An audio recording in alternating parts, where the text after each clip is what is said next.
Bonjour et bienvenue. Alors aujourd'hui, j'aimerais vous parler d'abord de mon expérience personnelle concernant le rapport entre la loi de l'attraction et le lâcher-prise et qui mène à cette fameuse loi du paradoxe. D'ailleurs, je pense que Bachar en a beaucoup parlé et je pense que dans le futur, je ferai une traduction de cette session ou de plusieurs des sessions où il a parlé justement de cette loi du paradoxe pour que vous compreniez un peu mieux. Mais là aujourd'hui, ce que j'aimerais faire, c'est vous parler de mon expérience personnelle par rapport aux choses qui sont arrivées dans ma vie et ce rapport que j'ai fait entre la loi de l'attraction et le lâcher-prise. Alors voilà, il faut savoir à la base que je suis une personne très organisée, que je suis une personne, comment dirais-je, qui aime bien planifier les choses et qui aime bien, je l'avoue, être en contrôle.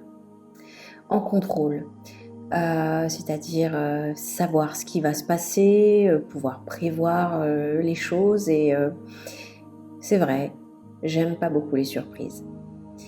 Mais je dois avouer que la plupart des choses les plus importantes, des choses les plus belles, on va dire, qui sont arrivées dans ma vie, sont arrivées déjà à des moments où je m'y attendais pas du tout.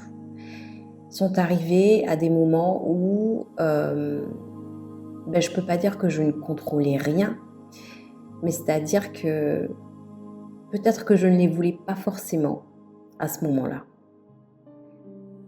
Ou alors j'y pensais, oui, mais je me disais, voilà, alors dans un futur lointain, ce serait bien d'avoir telle ou telle chose, d'être dans telle ou telle situation. Donc voilà, alors pour emprunter des termes en anglais, je l'avoue, on pourrait dire que je suis un petit peu une control freak. Voilà, j'ai un petit peu besoin de tout contrôler pour être bien, pour me sentir bien, à l'aise, pour venir voir les choses. Enfin, j'imagine qu'il y a quand même pas mal de personnes qui sont comme moi.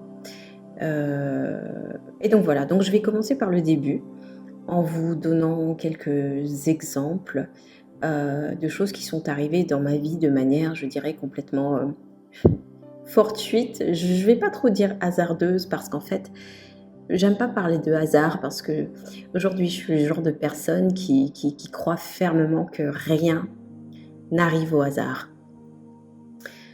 Donc voilà, je vais remonter un petit peu le temps. On va dire, on va remonter jusqu'à environ mes 20 ans.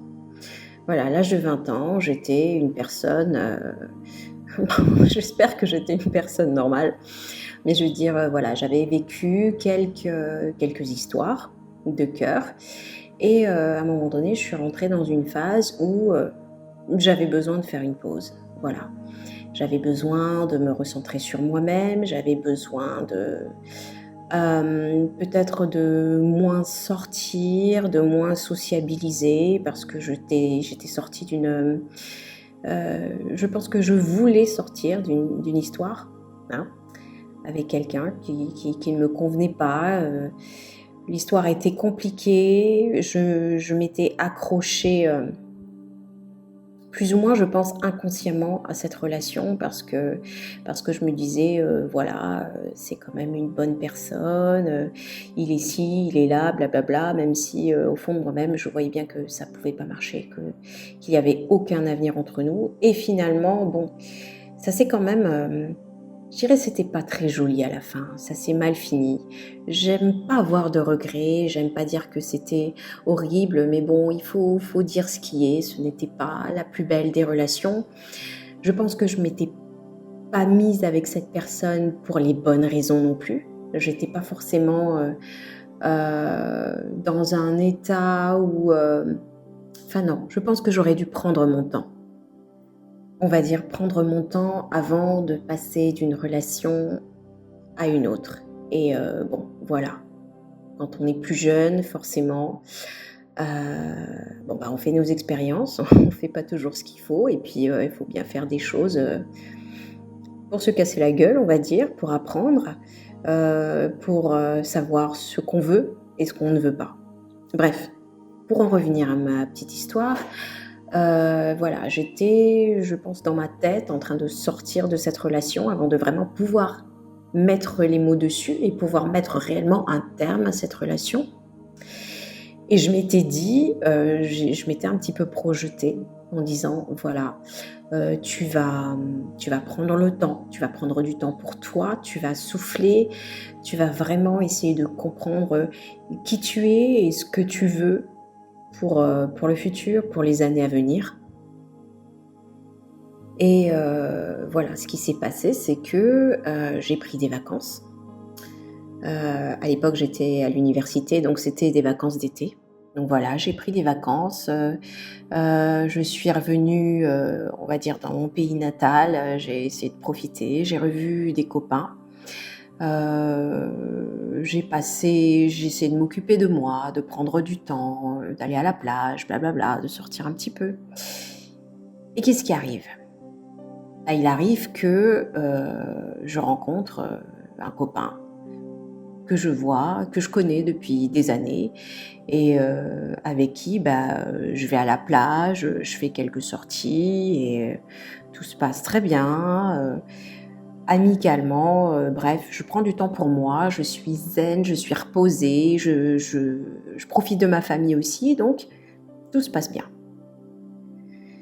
Du coup, la fin de l'été arrive et je dois retourner, faire mes études et il se passe que, j'ai passé de tellement bons moments avec cette personne que je commence à avoir un petit pincement au cœur avant de partir. Bon voilà, on va dire pour accélérer, l'histoire et que cette vidéo ne dure pas, 3 heures, l'histoire c'est que, cette personne que je n'avais pas forcément envie de quitter à la fin de l'été, hem, m'a beaucoup manqué et commençait déjà à me manquer avant que je parte. Ce qui s'est passé, c'est aussi qu'il y avait, une espèce de bataille à l'intérieur de moi parce que, je me suis dit: «Déjà, il est hors de question parce que, cette personne-là, bah, c'est un copain, c'est un ami, je l'aime beaucoup. Qu'est-ce qui se passe? Qu'est-ce que je ressens?» Et je veux pas que ça arrive parce que j'étais très bien célibataire, j'étais très bien toute seule, j'étais très bien, dans mon coin, je n'avais pas envie de me faire draguer, je n'avais pas envie d'entrer dans une autre relation, je n'avais pas envie de papillonner, bref, je n'avais envie de rien. Tout ce que j'avais envie de faire, c'était de me retrouver.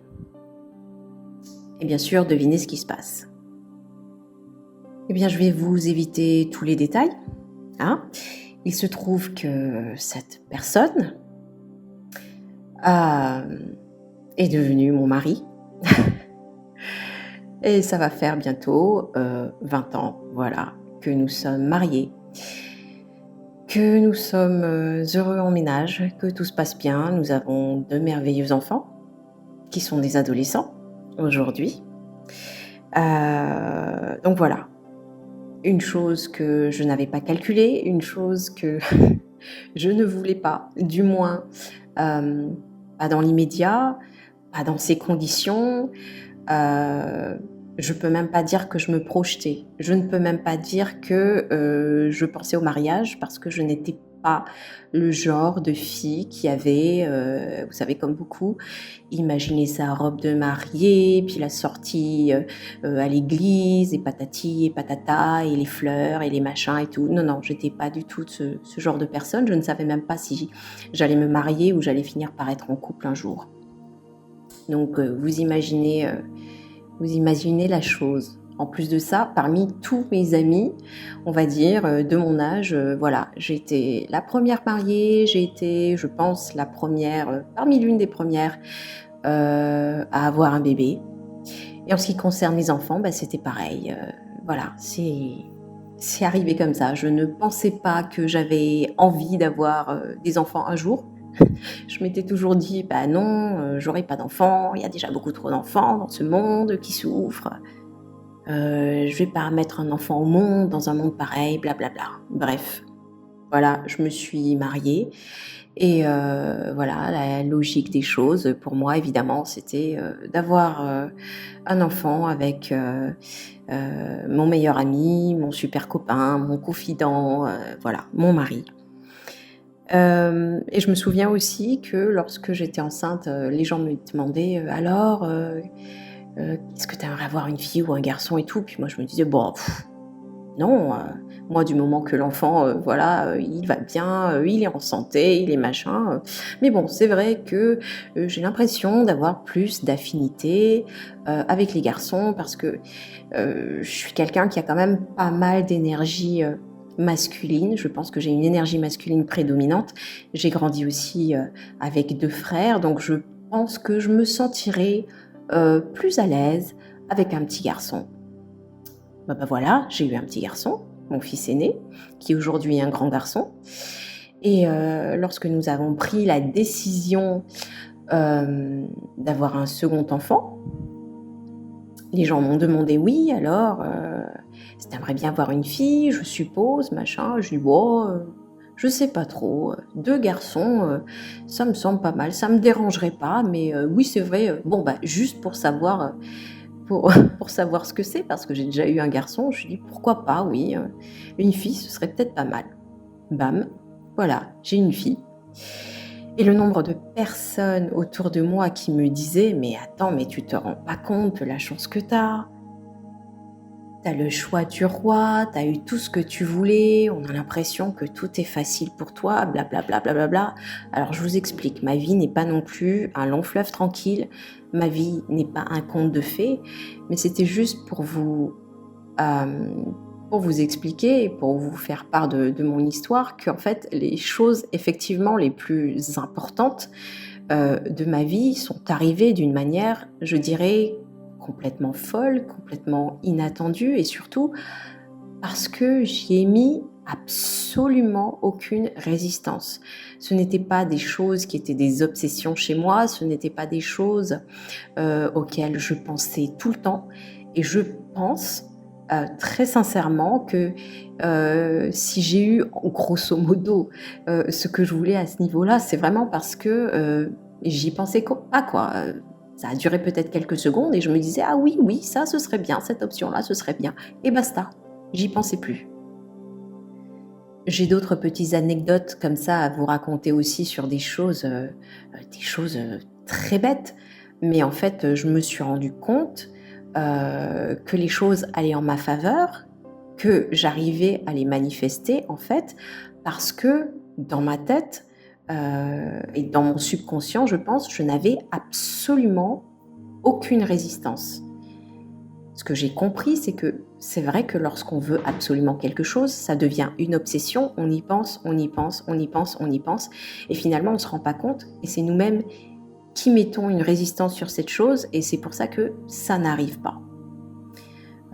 C'est comme, vous connaissez, tous ces histoires de couples qui n'arrivent pas à concevoir et la dame, finalement avec, son mari, quand finalement ils décident d'entamer des procédures d'adoption ou quand ils viennent d'adopter un enfant, bam, la dame tombe enceinte.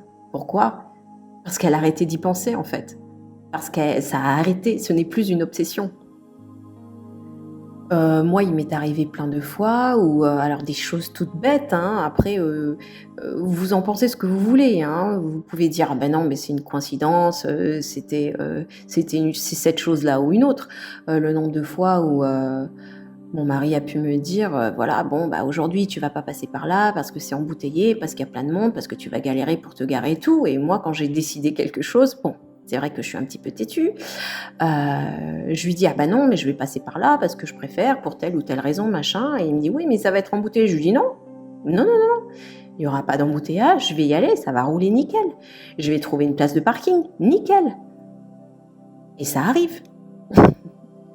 C'est le genre de choses qui arrivent. On va dire que j'y vais j'y vais entre guillemets «au culot», mais ça arrive. Pourquoi? Parce qu'en fait, dans ma tête, je me suis mise dans la tête que je n'avais aucun doute, que je savais que ça allait bien se passer, que ça allait se passer exactement comme ça. Récemment, il m'est arrivé encore autre chose. Je pense qu'on devait, mon fils et moi, on devait prendre rendez-vous sur internet pour faire toute, de la paperasse administrative et tout et c'est hyper galère.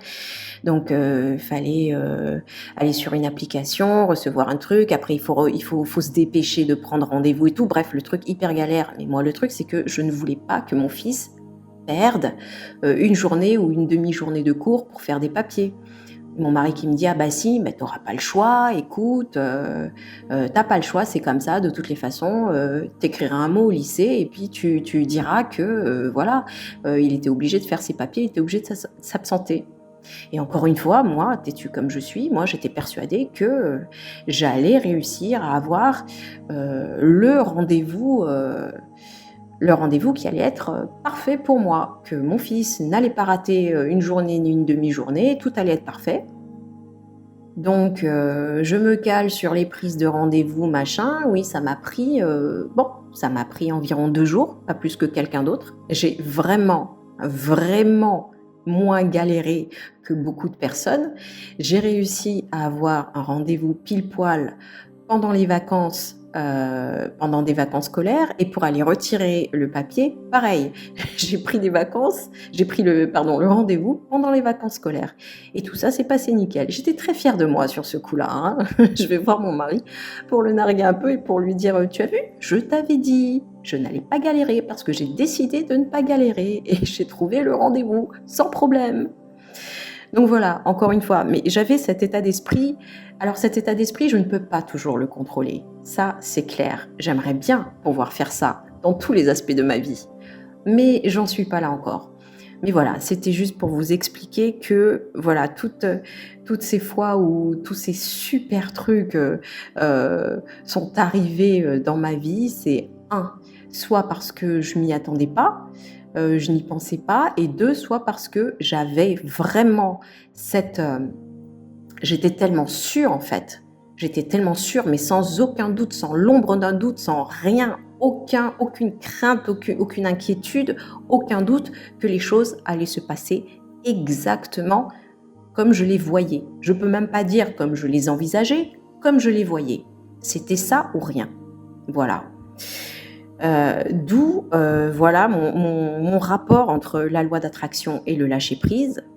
Parce que voilà, une fois qu'on lâche prise, ça arrive.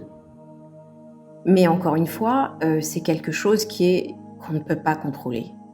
Alors la résistance, on s'en rend pas compte. Je suis encore consciente que j'émets de la résistance sur tout un tas de choses.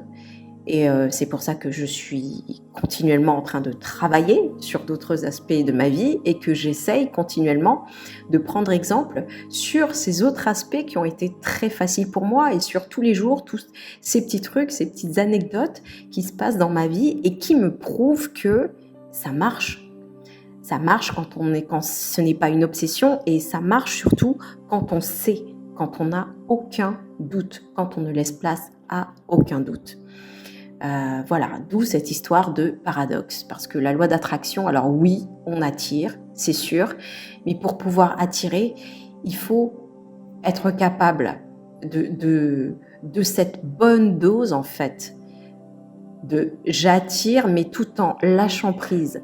J'y pense, mais sans que ce soit une obsession.